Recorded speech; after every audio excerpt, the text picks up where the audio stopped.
এই সূরাটি শোনার সাথে সাথেই চারদিক থেকে খুশির খবর আসতে শুরু করবে।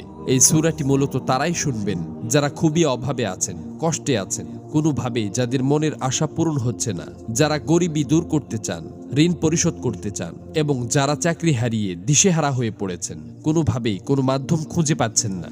আজকের এই গুরুত্বপূর্ণ সূরাটি শুধুমাত্র তাদের জন্যই। কষ্ট করে সূরাটি আপনারা মনোযোগ দিয়ে প্রথম থেকে শেষ পর্যন্ত শুনুন। ইনশাআল্লাহ এই সূরাটি শোনার উসিলায় আপনাদের সকল অভাব অনটন গায়েব থেকে দূর হয়ে যাবে, সকল ঋণ পরিশোধের ব্যবস্থা হয়ে যাবে, মনের সকল অপূর্ণ আশা আকাঙ্ক্ষাগুলো পূরণ হয়ে যাবে। আপনি যা চাইবেন সাথে সাথে তাই কবুল হবে ইনশাআল্লাহ। প্রিয় বন্ধুরা, আল্লাহ পাক চাইলে সবকিছুই সম্ভব। এজন্য আল্লাহ তাআলার কোরআন মাজিদের সর্বশ্রেষ্ঠ এই সূরাটি শুনতে শুনতে আপনার মনের সকল নিয়ত, মনোবাসনা ও জীবনের সকল চাওয়াগুলো আল্লাহ তাআলার কাছে মনে মনে দোয়ার মাধ্যমে তুলে ধরবেন। আল্লাহ চান তো মুহূর্তেই আপনার জীবনটা পরিবর্তন হয়ে যাবে। প্রিয় বন্ধুরা, জীবনে তো অনেক প্রচেষ্টাই করেছেন, একবার না হয় কোরআন মাজিদের এই সূরাটির উপর বিশ্বাস রেখে প্রথম থেকে শেষ পর্যন্ত শুনলেন। এই সূরাটি শোনার পর আপনি নিজেই বাধ্য হবেন আমার জন্য দোয়া করতে। এই সূরাটি এখন পর্যন্ত লক্ষ লক্ষ কোটি কোটি মানুষ শুনেছে এবং সকলের ভাগ্য অলৌকিকভাবে পরিবর্তন হয়ে গেছে। আমার কথা বিশ্বাস হচ্ছে না? তাহলে সূরাটি একবার শুনেই দেখুন। এই সূরাটি মূলত কোরআন মাজিদের অন্যতম গুরুত্বপূর্ণ ও পাওয়ারফুল একটি সূরা। সূরাটি এ পর্যন্ত যতজন শুনেছে ততজনের সকল নিয়ত আল্লাহ তাআলা পূরণ করে দিয়েছেন। মনের ইচ্ছা পূরণের জন্য এই সূরাটি সর্বশ্রেষ্ঠ সূরা। আমি শুধু মুখেই বলছি না, সূরাটি শোনার পর আপনারা নিজেরাই প্রমাণ দেখতে পাবেন।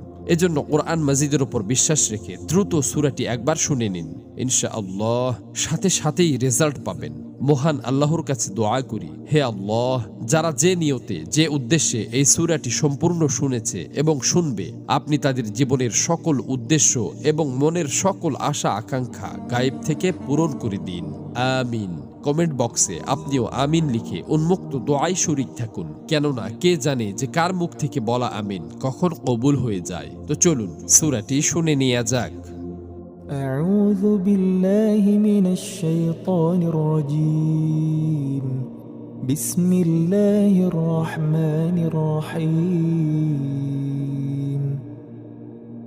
يا أيها الذين آمنوا أوفوا بالعقود أحلت لكم بهيمة الأنعام إلا ما يتلى عليكم غير محل الصيد وأنتم حرم إن الله يحكم ما يريد يا أيها الذين آمنوا لا تحلوا شعائر